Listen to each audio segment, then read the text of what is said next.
I welcome to the presentation on China's rise to global economic superpower by Vincent and Remi.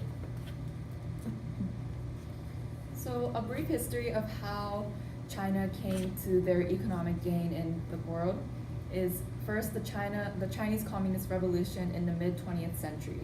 In 1948, after World War II, China's authority was in the control of Chairman Mao Zedong's Communist Party and Chiang Kai-shek's Kuomintang regime. Unfortunately, they had the same objective in terms of their goals for the country and successfully formed an affiliated government. The civilized transformation or transition of this political leadership was the beginning of their rise in their economy, in addition to the evasion of military burden. And additionally, in the 1950s, the agrarian reform provided land, infrastructure, credits, and technical assistance to millions of landless and destitute peasants and rural workers. And this is another factor that goes with China's economic gain globally. Through monumental social mobilization, the communists built roads and basic industries, which form the structure of this modern Chinese economy. So in December 1978, Deng Xiaoping was responsible for the modernization and reform, while in 1988 to 2003, Premier Zhu Rongji paved the way for China's entry into the World Trade Organization. And in the beginning of the early 1980s, China shifted its economic strategy from self-sufficiency to export orientation, and that boosted its global economy. And the shift was pivotal to the growth rate of China's GNP, as China is currently building its domestic consumer sector so that its future will have a strong and well-developed domestic market. So as you can see, this is the growth rate of China versus US. It's expected of a 9.6% growth from 1990 to 2008 compared to a 2.8%. And then here's a graph of the speculation from, that's the US, it's on GDP as it's decreasing, while China's GDP is currently increasing to 16.48%. So the current situation that we're trying to portray is that the growth of China is currently a key and economic political issue. Its high rate of economic expansion is based on the development model that combines the modernization of state-led economic organizations with a gradual, more controlled neoliberalism approach, and in which the transnational companies play a central role in that. But this will definitely affect all other countries and international relations at the global level, because China is considered as the decisive factor in the process of deteriorization of the global production. So, which has also caused the United States a loss of 15 million jobs in the industrial sector between 1995 and 2002. This leads to our first learner outcome, which is development, equality in development. And there is a sense of controversy in regards to China's rise in global economic power, because while they are the world's second largest economy, many people are still in a state of poverty that are unrecognized. One of the most significant issues in China today is the income inequality due to initiating market-oriented reforms, development policies that favor heavy industry, and cities in special economic zones, which causes corruption as well. The Gini coefficient, as you can see on this graph, went from 0.25 in 1980 to 0.57 in 2009. There's a substantial income gap in wealth distribution, and essentially the richer class gains wealth rapidly, while the poor only gets poorer. In the long run, this will be a big factor that will inhibit the country from increased economic development. And based on the way inequality income develops, China will face negative consequences on the level of GDP per capita and sectorial growth. And from data application in a regression model, they have even found studies of it decreasing by 1.1% every year based on their current rate of their high income inequality. For our second learner outcome, I did the nature of power, which I define as the ability to change the future or affect change and ultimately get your individual needs. So China's growing economic power has put them in a position of great influence on the global society.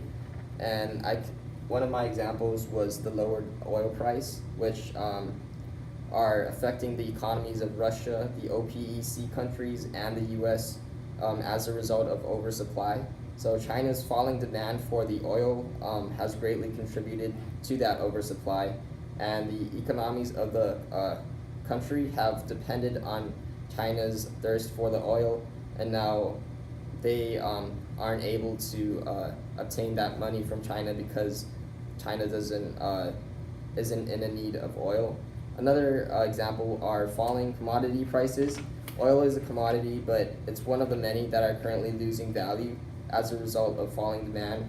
And since China is one of the world's largest consumer of iron ore, lead, steel, copper, and many other investment commodities, a slowdown in China's economic growth has reduced its demand for these and has hurt exporting countries such as Australia, Brazil, Peru, Indonesia, and South Africa, which are all major exporters.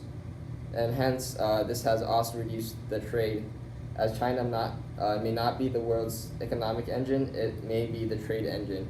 So in 2014, China became the world's leading trade nation, which accounts for 10% of the global trade, and its demands for export has fallen nearly 15%, which ultimately ties back into the nature of power and how it affects this global society.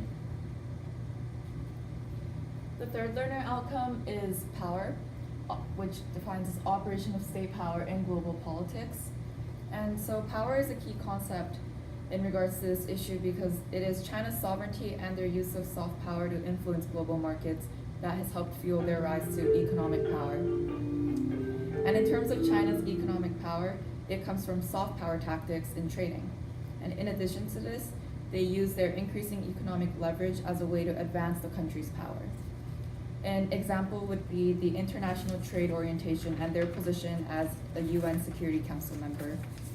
And another example would be China's regional connectivity, where they hold the objective to connect the Silk Route and the Maritime Silk Road through infrastructure, which will elevate their economic stance.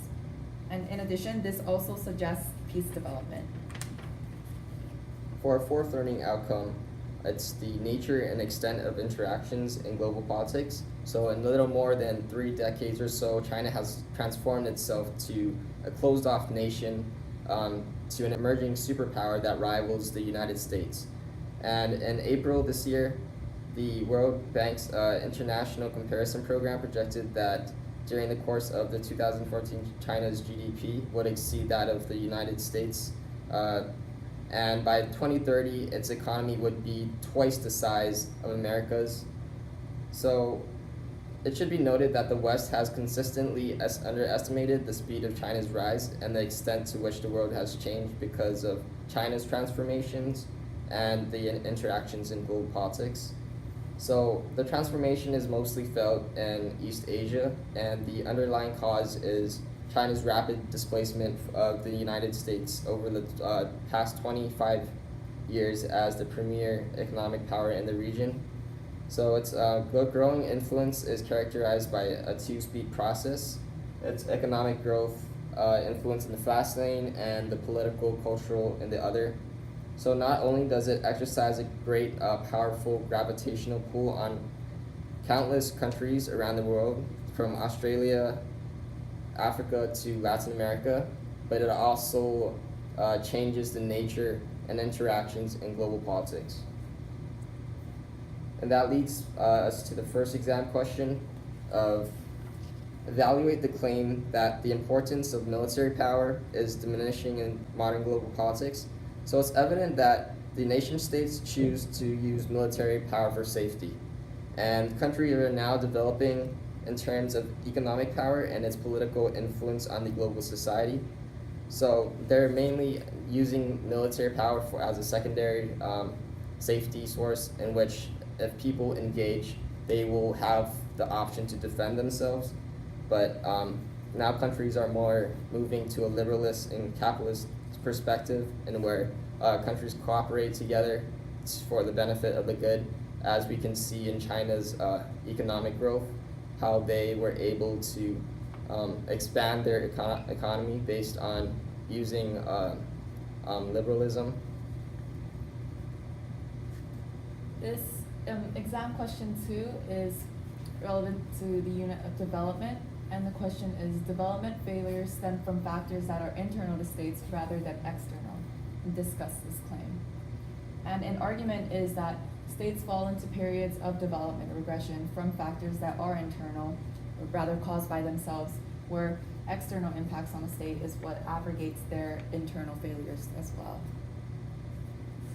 So our question for you is, discuss how globalization has affected both the interdependence of states and the balance of power in the international system.